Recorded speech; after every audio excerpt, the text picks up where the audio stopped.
Go ahead, James. Okay, well, you're not going to talk about the Nope, meat? it's nothing special. Well, it's always special, especially like when it's a burger. And see who's special here, getting fed specially? That's Angel.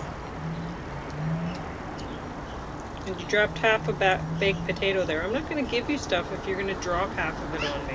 Do you want it? Okay. Maybe she's. She might be treated full. out because I gave her so much of the.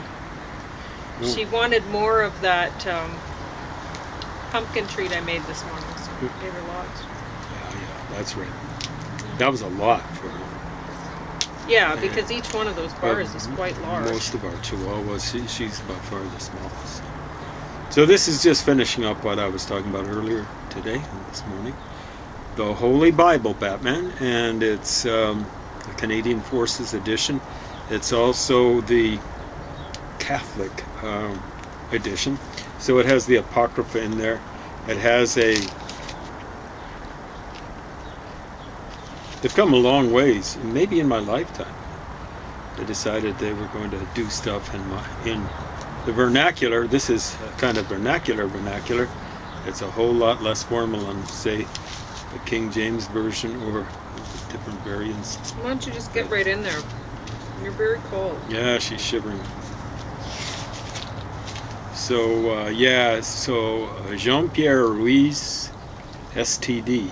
I don't know what that stands for. Society of something or other. I don't think it stands for sexually transmitted disease. It's right there, and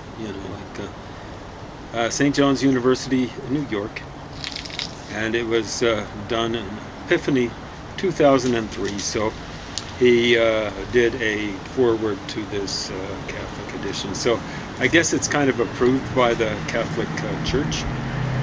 Universal Church, that's what Catholic means, universal. Not universal enough, thank heavens, to include me. But, so we were talking about how the Old Testament is as written. I'm not going to say Judaism is violent, but the Old Testament, or as the Jews tend to call it, Scripture, is extremely violent. It's, I won't say full of, but there's lots of genocide being practiced and being not recommended and being required of the predecessors to the Jews, the Hebrews, the Jews, the Israelites. And then the New Testament, we're not talking about Christianity, we're talking about the New Testament, the foundation for much of Christianity. And it is, to a large extent, the opposite of the Old Testament. It's a peace, love, and flowers reaction to it. And it's not really reaction. Pauline was saying it was revolutionary. I'd say more like evolutionary. It's not about fighting and fussing and killing and sort of stuff. In a couple of places, it's basically the same quote. At least two of the Gospels, Jesus says, I bring a sword. No, he's to the world. He said he's not bringing peace. But what he's talking about is there's going to be dissension. But it's obvious that like he talks about how people are going to react to the Christians. That's what he means about bringing a sword to the world. Mm-hmm. It's actually bringing a sword to the Christians, to the good. Initially, it was going to be good Jews. So, like when you get apologists for Islam saying, oh, he's talking about bringing a sword to this world. Well, that's figurative, okay? When Muhammad's talking about spoils of war and defensive war and offensive war and who the duties for offensive war and defensive war fall on, he's not talking figuratively. And it's from the context. When you take that, I don't come to bring peace to the world. You're ripping it out of context. The context goes on to make it clear that the violence is going to be visited one-sidedly on the Christians. Got that? Now, I'm not saying take my word for it. Read What is it that Fred Schneider, one of his lyrics? Before I talk, I should read, right? Is that what he sings? Yeah, before I talk, I should read a book. I should read a book. Yeah. But he goes on and talks. And that's what you Fogoshes do. Except What is it? you don't 6 think. or 8,000 years ago. Yeah, 6,000 or 8,000 years ago, they laid down the law.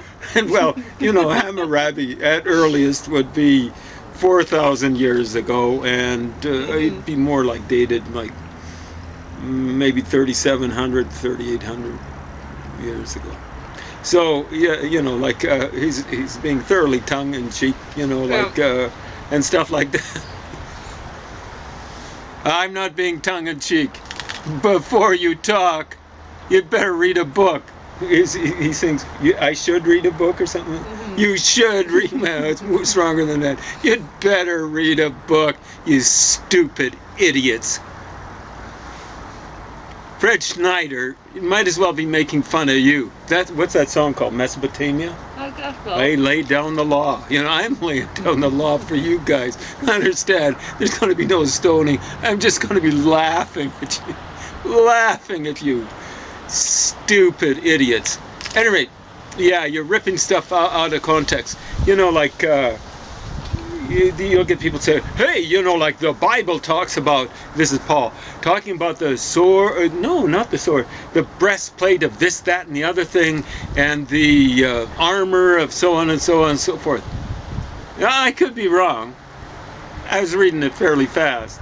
But I was looking for a sword in there. I was looking for a lance, and I didn't see it. It's defensive armor. Stupid idiots. Stupid idiots. Now, Paul too often uses a fighting metaphor or something like that. But he makes it clear in one of the passages. I'm not ripping it out of context. He says, I talk about fight, but understand, this is for you stupid Fogoshes, 2,000 years after. He says, I'm talking figuratively. You got that? And I'm not asking you, much less begging you to take my word for it. Read. Before you talk, you should read a book.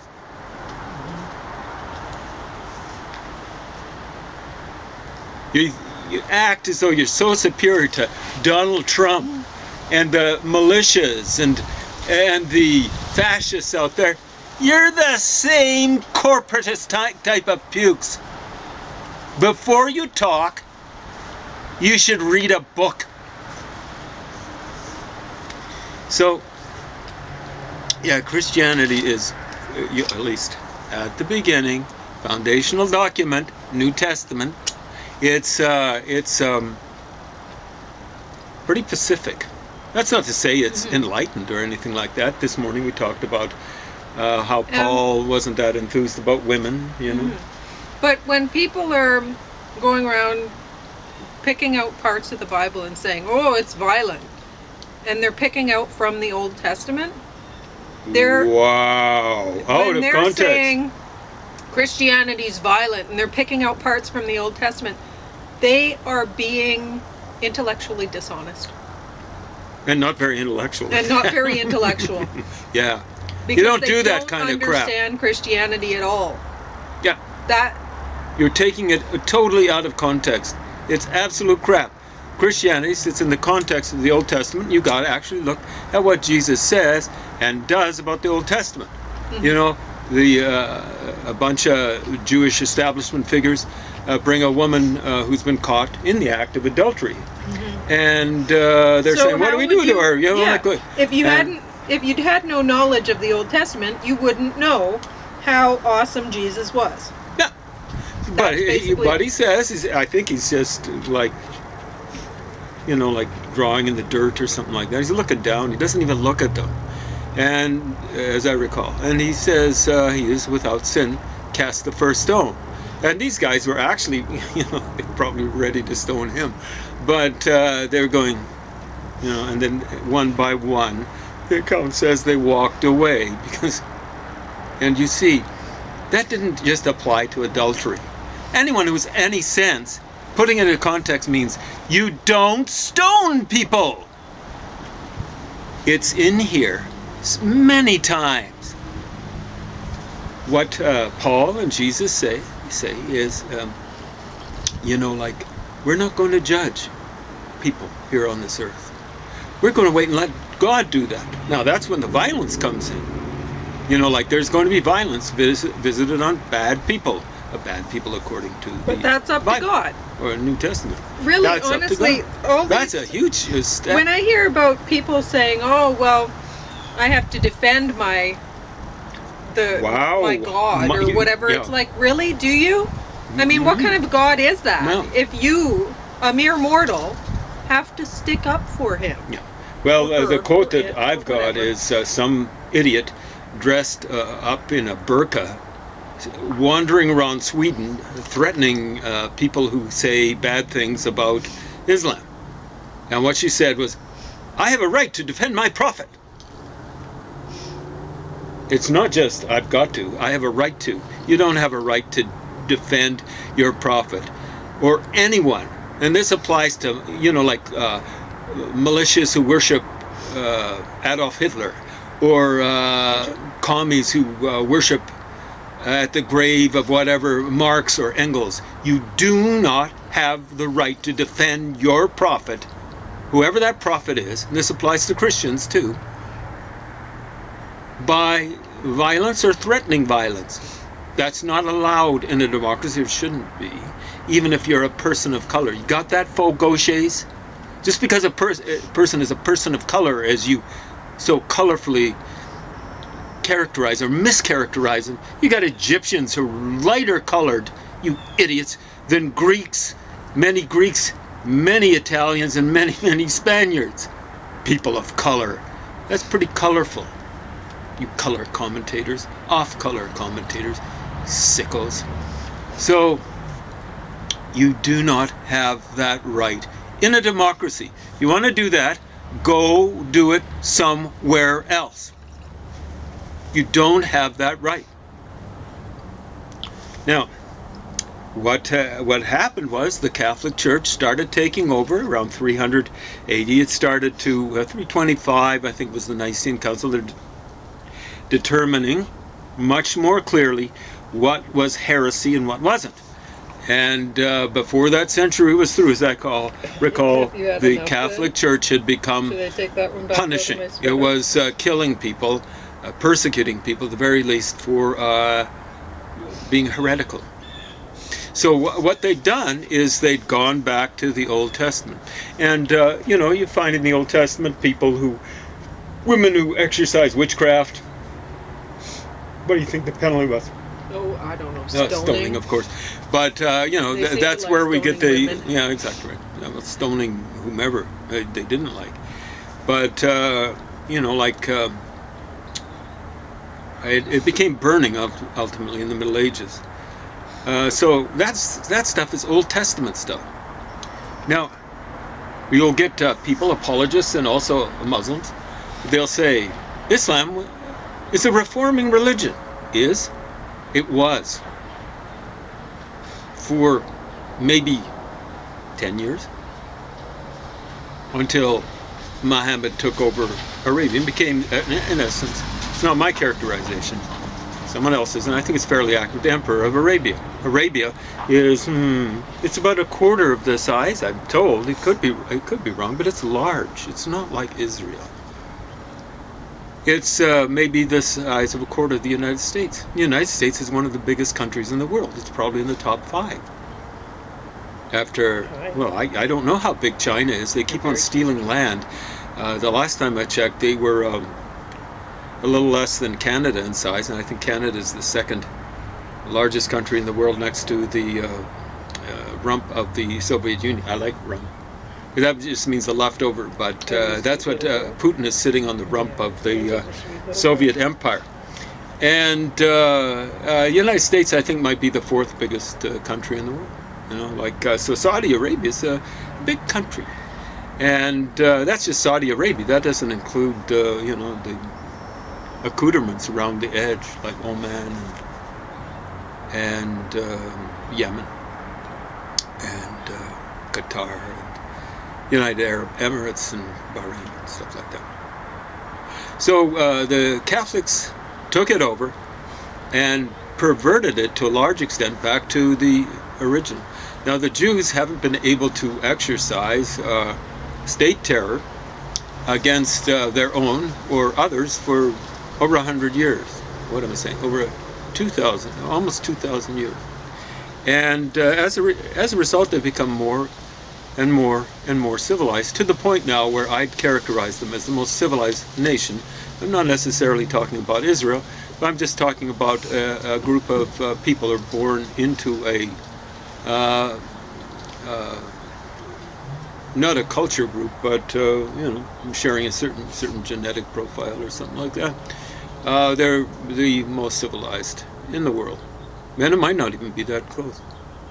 So what happened? What was the formula with Muhammad?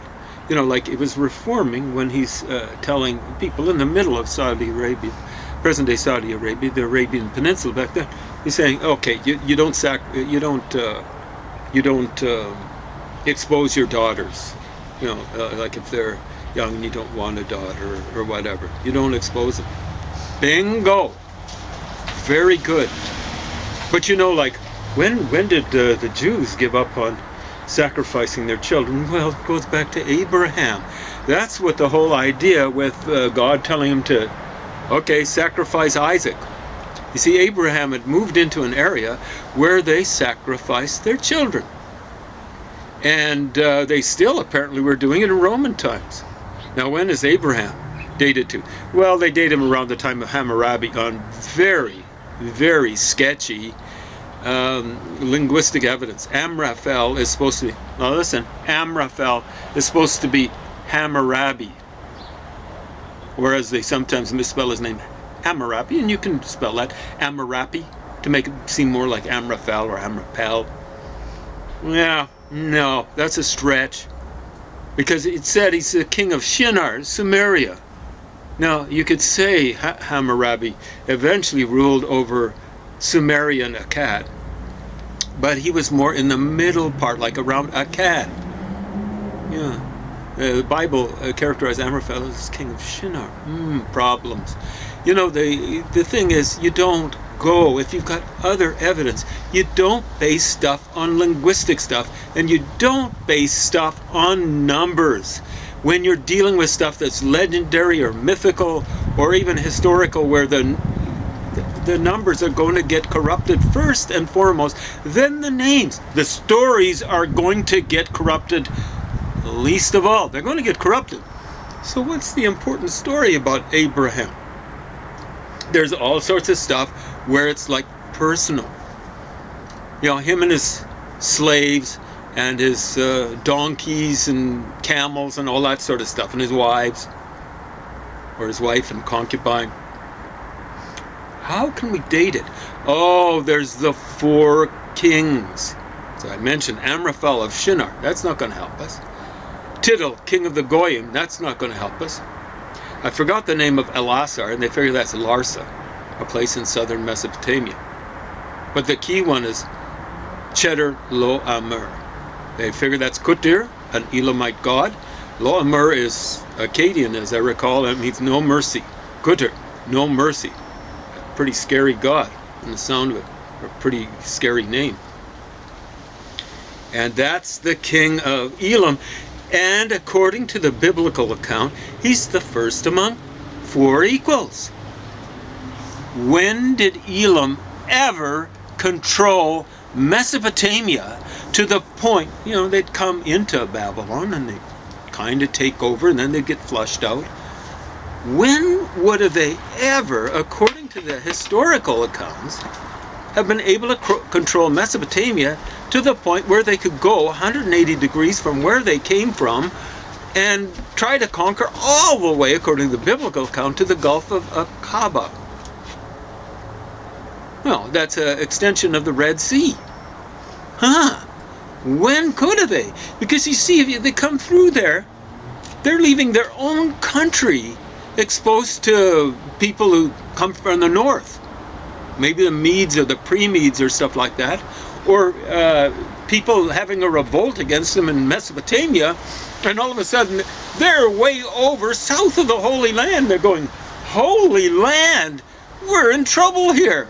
They'd have to have some sort of control. And the only thing, we have to go back to the Sumerian king list. And there is a dynasty, an Elamite dynasty, that ruled over Sumer and or Akkad, 3 kings in a row. We don't have their names. Unfortunately, from my point of view, of course, people might get cynical about what I'm saying. So, well, that's kind of fortunate for you, because you're making it all up out of whole cloth. I'm not making it up out of whole cloth. I'm not making it up. What I'm doing is being sensible, reasonable, and rational. And that is the context for Abraham. That's the story. I don't care what the numbers are in the Bible, and I don't care what the names are, because they get corrupted. But the story, that's a context. Does it kind of make sense that maybe Abraham and his ancestors are heading out of Sumer? They come from Ur, the Chaldees, but the Chaldees, that's an anachronism. It was Sumer at that point in time. And the Chaldees took over there. The Chaldeans took over the southern part of Iraq, maybe 750 BC. So even if you adopt the dating for Abraham as being contemporary with Hammurabi, that's 1,000 years before. So it's an anachronism, one way or another. So here's the deal. The story has changed the least. And when then is Abraham? Well, you know, the Sumerian king list probably has some overlap that needs to have a little bit of ironing out. But 2400 BC, which is like 600 years before they date him. So he's moving into a land where they sacrificing their children. 2,400 years later, according to the most reasonable, rational dating system ever come up with. I'm going to be that arrogant. Try not to be pretentious. Arrogant. The best dating for Abraham yet. And that's 2,400 years later, around the time of the Romans. The Punic people apparently are sacrificing their kids. Well, you know, I don't believe in God. I'm an agnostic. But somewhere along the line, Abraham figured out, hey, you know, like in Sumer, they buried people with their kings, right? They buried their servants with a king. And he's going, yeah, I'm not into that. I think they gave it up. Eventually they put effigies in the way the Chinese did around 200 BC. So in that big tomb that you see, the wonderful, amazing portrayals, it looks as though they're semi-individualized and stuff like that, the soldiers and various sorts of attendants and things like that. So he's already been civilized. There he comes over to the you know, the middle part of the Fertile Crescent, getting towards the western end of it, and he's going, okay, I'm not for this. So how much before Muhammad is that? 3,000 years. 3,000 years. Now, you know, like, what's Muhammad doing? Pauline talked about it. It's obvious. What happens is it's not a coin flip when he's decided. He's in the Judeo-Christian tradition. That's how it's characterized. I don't think that's badly mischaracterized. But the trouble is, it isn't following up on the huge improvements that Jesus made in the Judean tradition. It's going back to the Jewish tradition, stuff that by his time the Jews were basically 500 years down the road of being able to exercise state terrorism against their own and against others. So the Jews had already been not allowed to do that sort of stuff. Understand, they were doing state terror to Jesus when they whacked him and were whacking his followers and stuff like that. Eventually the Romans got whole hog into it too, for other reasons. But what he's doing is he's going back. So when someone says Islam is a reforming religion, it's a reactionary religion. And it's not reactionary like, I'm holding my feet here. It's reactionary in the sense of reacting and going back. It's, you know, like the guy who taught me Islam said, you know, the problem with religion is fundamentalism. Big trouble is he supports the Muslim Brotherhood. He supports Erdogan. I didn't have the courage to ask him whether he supported Hamas. Yeah, but Well, as Christianity, Jesus, when he was talking with the people, walking the earth, he left it open for people to continue to improve Christianity according to the times by saying he was fulfilling the law. he was fulfilling the law, exactly right. I So- mean, he's not even saying he's the last or the seal No, of the prophets. Exactly. Whereas Muhammad does. Yes. So How would you with improve Islam? Christianity, Christianity can keep becoming more loving and more inclusive of people of all types or whatever, and let God be the judge of what is, if a person's soul is good or not, right? But with Islam, that is not the case. No. The reason why is Jesus is just kind of laying down guidelines. He is without sin, cast the first stone. He's not laying down the law. Yeah. Moses did. Muhammad, after Jesus, did. They laid down the law. And Moses is not a particular problem because you can always have a prophet after him. But you can't have a prophet after Muhammad. So what has happened is, when is the Exodus? Even on a conservative, conventional dating, Moses is 1200 BC. Muhammad is harking back, according to that very conservative dating, to 1800 years before him. 1800 years. It's a huge... You see, the problem with Islam is it's fundamentalist. That's what this guy who was teaching the Islam course didn't realize. That the religion, that he's a Muslim, practicing Muslim. It's when he said that the problem in religion is fundamentalist, I'm going, amen to that. And it's all sorts of religions, but it's every interpretation I've run across of Islam that's considered not heretical. So Baha'i, you can say, okay, that's a form of Islam, but like Baha'is don't do that well. You know where the center of the Baha'i religion is? It's in Haifa. That's in Israel. They can't stay in the Muslim world.